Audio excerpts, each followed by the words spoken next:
Ladies and gentlemen, Uncle KC has some great news for you guys today. I bring you good tidings of great joy.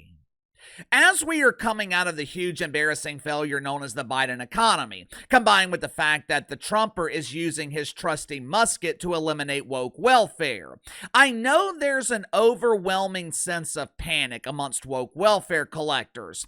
I know generations of families are frantically searching for these things called jobs.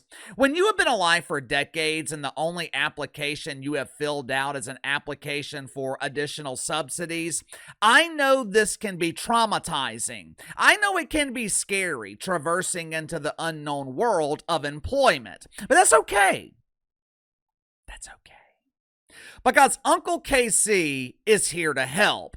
Uncle KC happens to know of a job that requires minimal skill. As long as you can read, you're automatically qualified. There is no need for college indoctrination. Your employer will proudly indoctrinate you for free. There is no need for resumes. No prior experience is required. Hell, at this point, all you need to do to land this job is be willing to show up. Yet for some reason, the networks are having a very hard time finding people who are willing to host these late night dumps.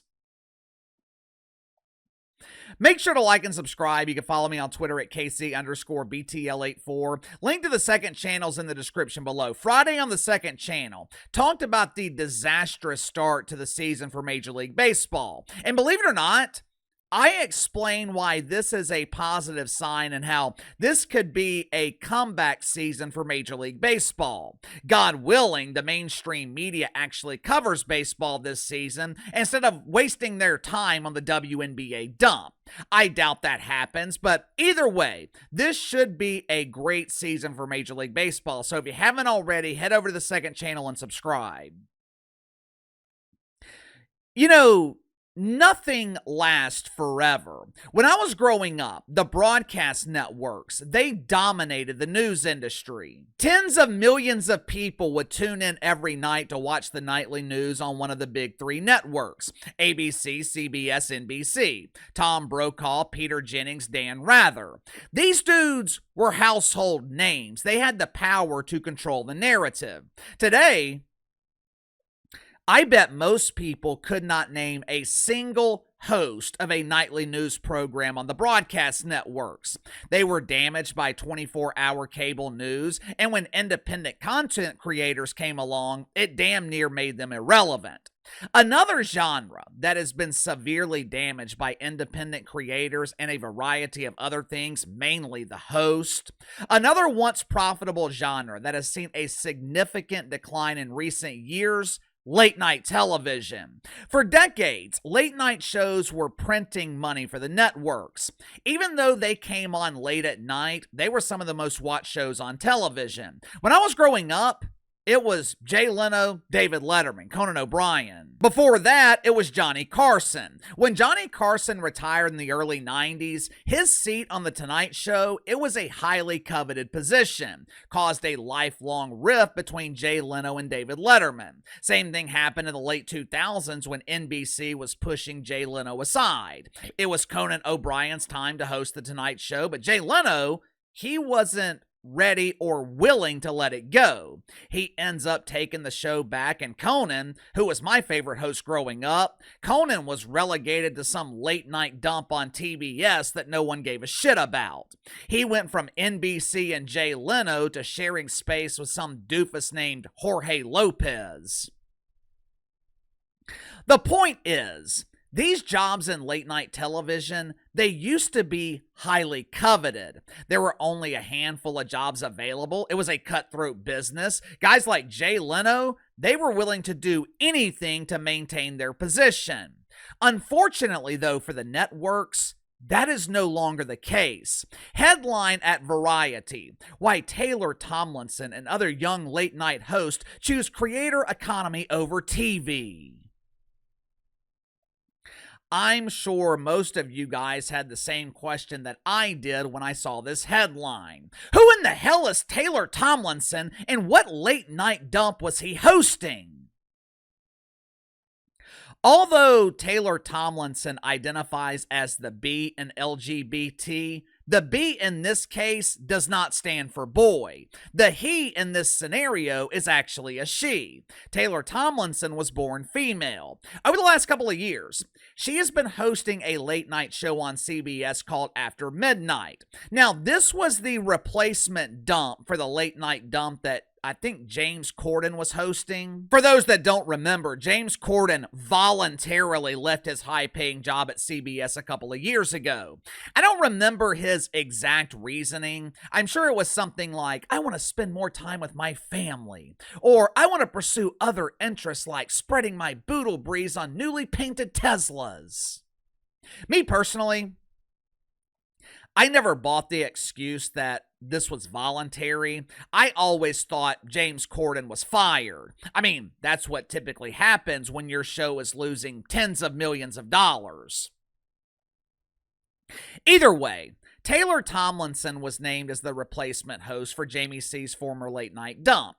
I wouldn't say that Tay was a resounding success, but she was doing okay. She was pulling similar ratings to Sean Squires on NBC. Well, Casey, who in the hell is Sean Squires?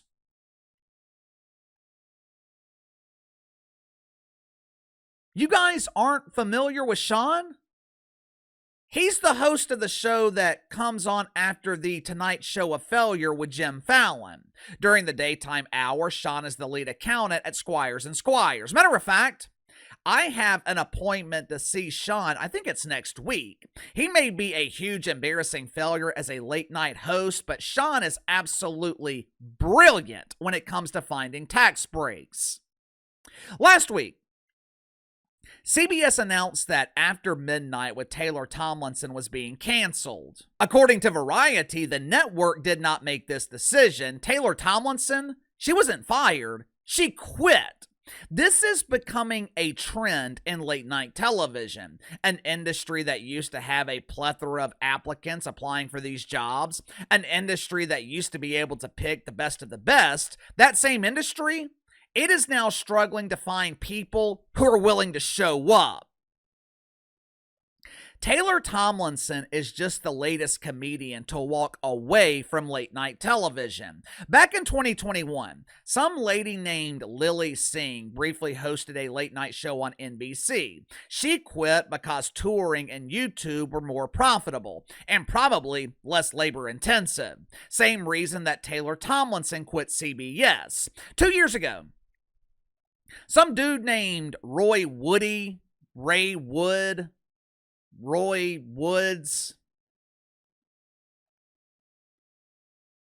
who cares? It doesn't matter what his name is. He was one of the rotating panel of hosts who were hosting the Daily Show of Failure on Comedy Central.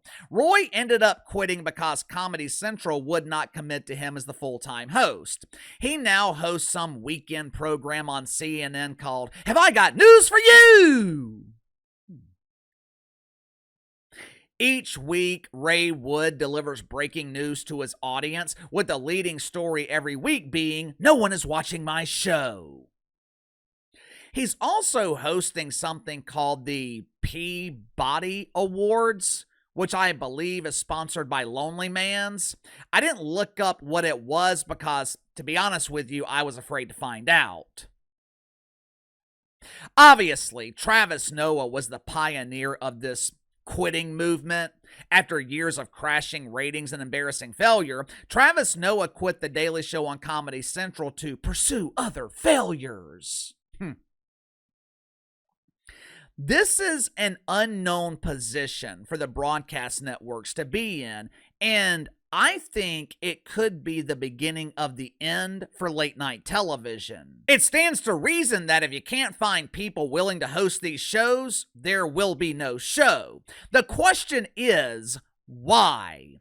How did we get here?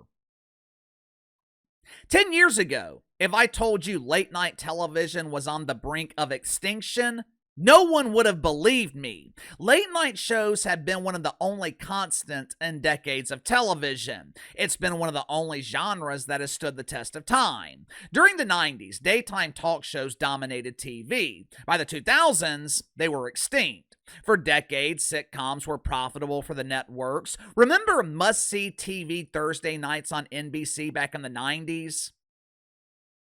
Today, sitcoms have basically become obsolete. Saturday morning cartoons, TNBC on Saturday mornings with Saved by the Bell and California Dreams. These are all relics of the past, but somehow, late night has always found a way to survive until now. Why? Now, the mainstream media, they will blame a variety of excuses. The media will blame YouTube and podcasting. The media will claim that high-profile guests have abandoned late night. They'll claim that people want to watch content on demand and just aren't willing to watch live programming anymore. The media will claim that the format for late night is antiquated. And look. I'm sure each of these excuses have contributed to the decline of late night. But like I have been telling you guys for years, the number one reason for the decline of late night television, it is the host. You know who the number one show is in late night TV? Greg Gutfeld on Fox News. Why? Because Greg Gutfeld is different. Not only is the format different, the entire sentiment of the show is different. You would have to combine the audience of Jim Kimmel and Steph Colbert to equal the audience of Greg Gutfeld. And people have to pay to watch Greg Gutfeld while Jim and Steph are on free TV. The main reason late night is struggling is because the trio of huge embarrassing failures hosting these shows, they're all the same. They're all proud deacons at Woke United Methodist. There is no difference between Jim Kimmel and Jim Jr. on NBC. There is no difference between Steph Colbert and Sean Squires. Every night, they split the audience of wanker spankers between them, and they have completely alienated normal people. As a result, revenues are rapidly declining, and late night shows, they're actually downsizing. Most of these shows, they're only on 4 nights a week now, mainly because the networks can no longer afford to produce them 5 nights every week. I think we're in the midst of this perfect storm for the destruction of late night television. They can't find people willing to host the shows. Ad revenue is rapidly declining. Salaries and production costs are going up, causing the networks to downsize. The next logical step is the cancellation of an entire genre that has been on television longer than most of us have been alive. And I think it could happen in the next 3 to 5 years. What about you? Are we witnessing the end of late night television? If so, why? Give me your reasons. Sound off in the comments below. I'll see you guys later.